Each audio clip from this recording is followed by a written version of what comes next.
Right, it is Thursday. I brought this new sabal Friday last week, so it's been for 6 days. And just out of interest, I've put a little digital thermometer at the base of the palm to give you an idea of what sort of temperatures we can expect. Like, when you're pushing the boundaries of what you can grow in a cooler climate. So again, I'm Suffolk, UK.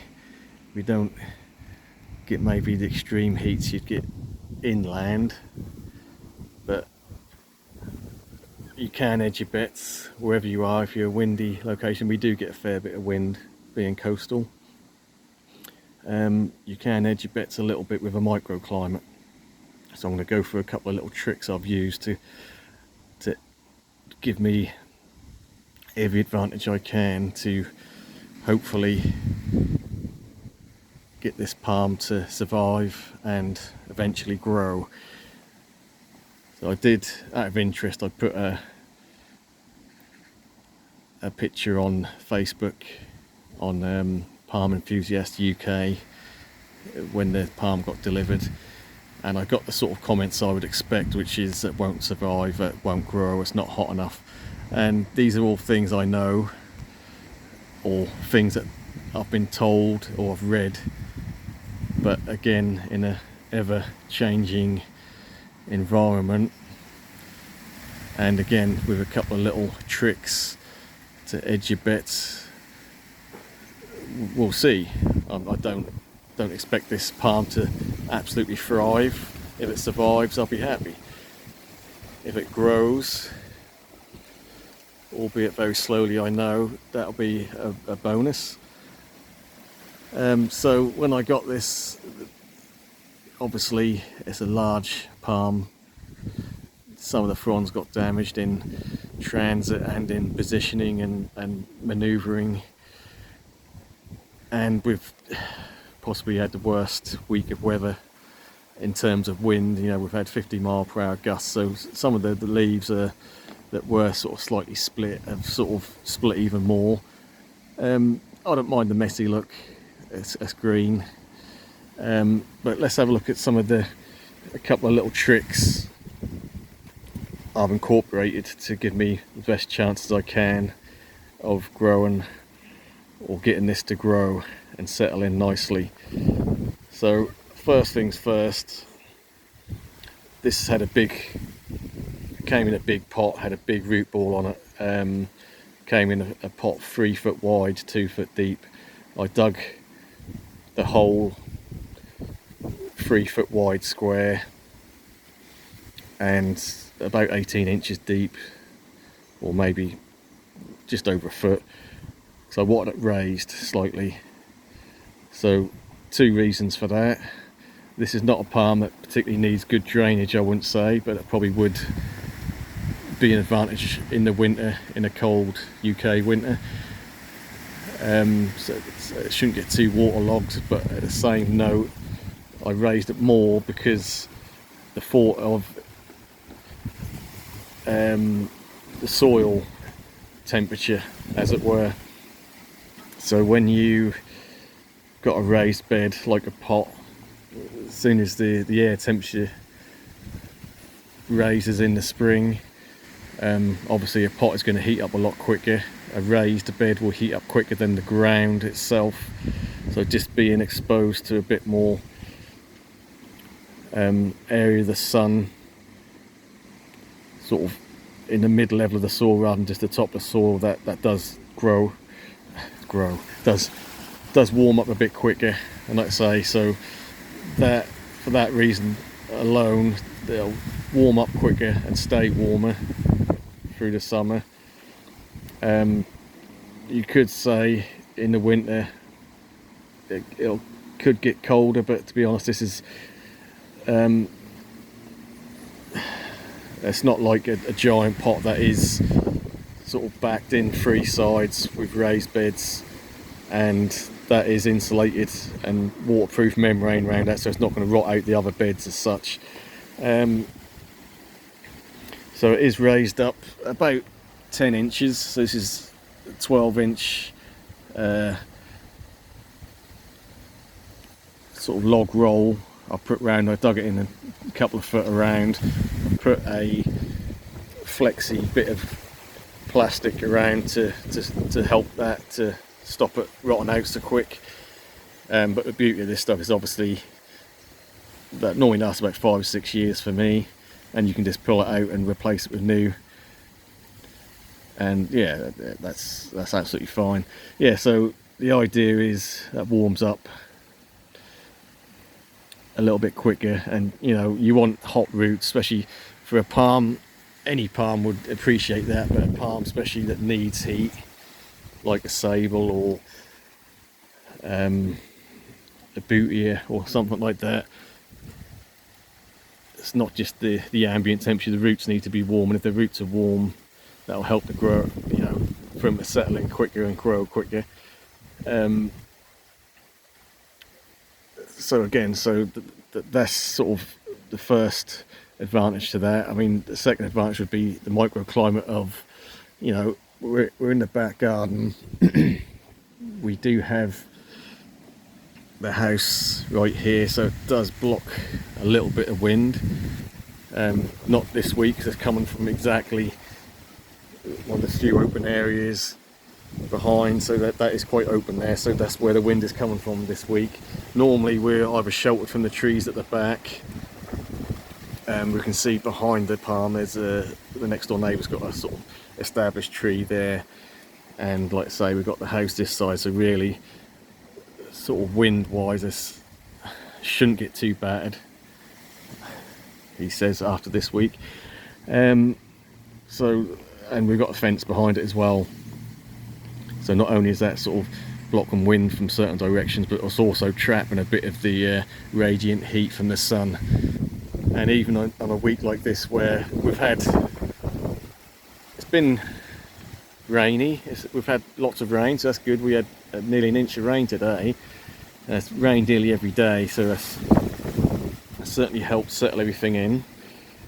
I have been watering this as well. Excuse me, got a bit of a dry throat. So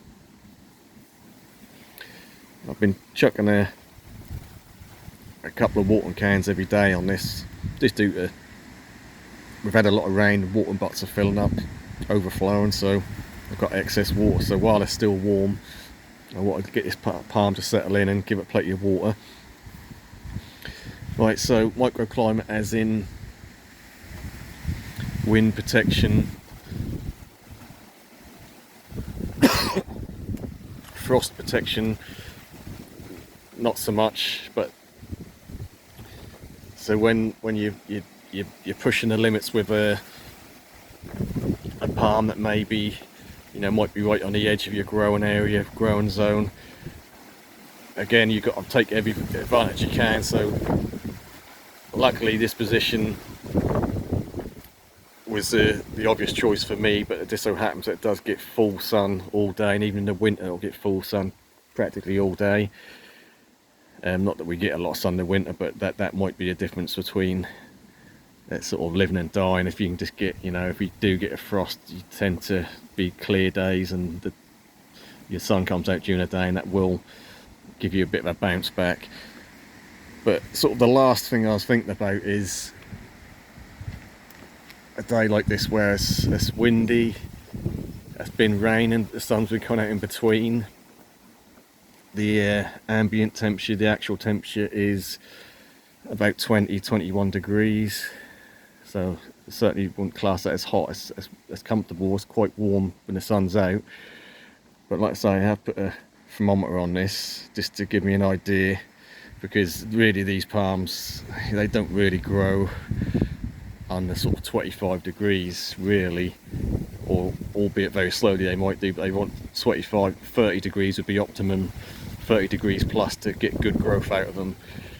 And you're thinking, well, in the UK, do we get that? We do get like the occasional heat wave where you might have 4 days or a week sort of in that sort of range, sort of 30 degrees plus, but in reality it's not like a constant all summer long, so you're not going to get much growth from 4 4 days of hot.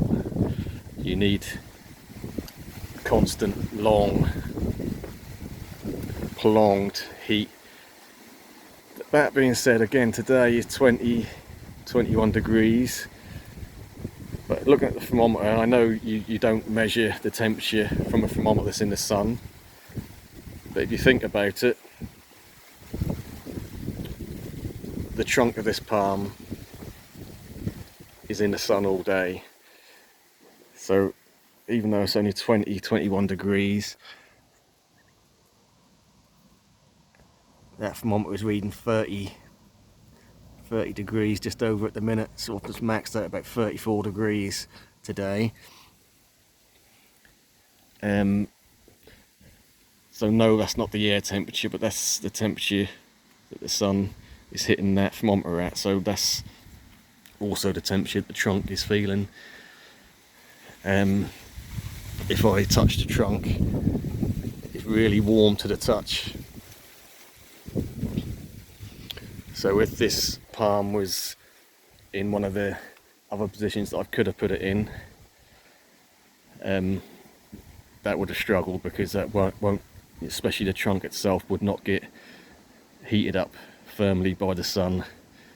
Even though, you know, if you're relying on temperature from ambient temperature, you know, if you're in the shade, in the wind, you know, you'd say it's almost quite chilly because of that thermal energy from the sun, you know, hitting it as it is and absorbing into the trunk. So like I say, I can touch this trunk anywhere and that is really warm to the touch.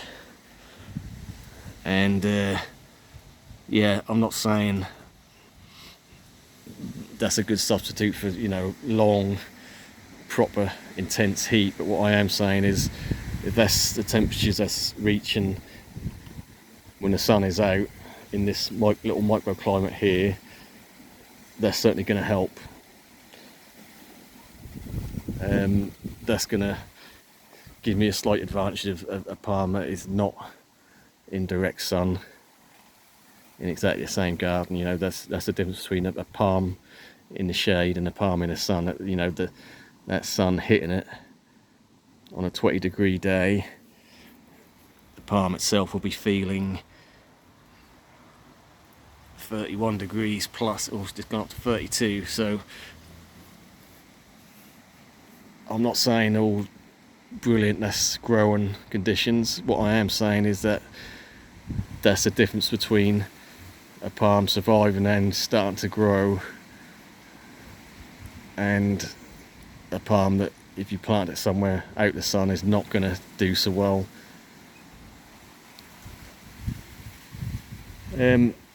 So yeah, I mean, these are just my thoughts. I mean, please someone correct me if I'm wrong, but if that trunk is heating up as warm as it is, 30 degrees plus, we've been getting that all summer, you know, in that spot. So there's a chance there that that's going to help that grow. The roots need to be warm, and like we've discussed, it's a raised bed that will warm up quicker and hold the heat a little bit better than a ground temperature, which would be more stable, if you like, but at least that gives you that slight advantage. So again, I mean, the tissue of the plant, the trunk, is physically hot to the touch. It's got a temperature of 30 degrees plus, even though the ambient temperature is only 20 degrees. This is a difference between a plant surviving and a plant dropping dead on you or slowly withering away. So it's just my theory. I can feel it, it's hot to the touch. The trunk is very warm. So again, I mean, I'm sure there is some in-depth science about this, but I believe that the plant tissue is heating up to that extent. That is in the parameters of it growing. So And don't get me wrong, this is a traumatised palm, to say the least. It's been field grown, it's been dug up, it's recovered in a pot, and then the pot's been transported across Europe, across the country to my garden. It's been pulled out of the pot, it's been manipulated, moved about in the garden, pushed into the right place. So yeah, we're 6 days in. We will see. And I think what we'll do is we'll leave it there. I mean, that's just what I wanted to. I mean, it's something I've been thinking about. And again, if you're a scientist, or if you really know in-depth knowledge about how plants use heat to grow, again, a lot of these tropical or subtropical or borderline palms that we could potentially grow in the UK, and a lot of people say, oh, they'll survive winter but they won't grow because then it needs the heat. Well, is that the sort of heat it needs? Does the trunk need to heat up to 30 degrees plus every day? Because if the sun's out, I mean, every day this week this palm has been heated up to 30 degrees plus, and that's not been, you know, blazing sun all week. We've had lots of rain, a bit of cloud.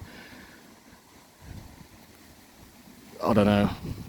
Again, feel free to message me, tell me I'm an idiot, but I believe that the plant tissue itself is heating up to them sort of temperatures that could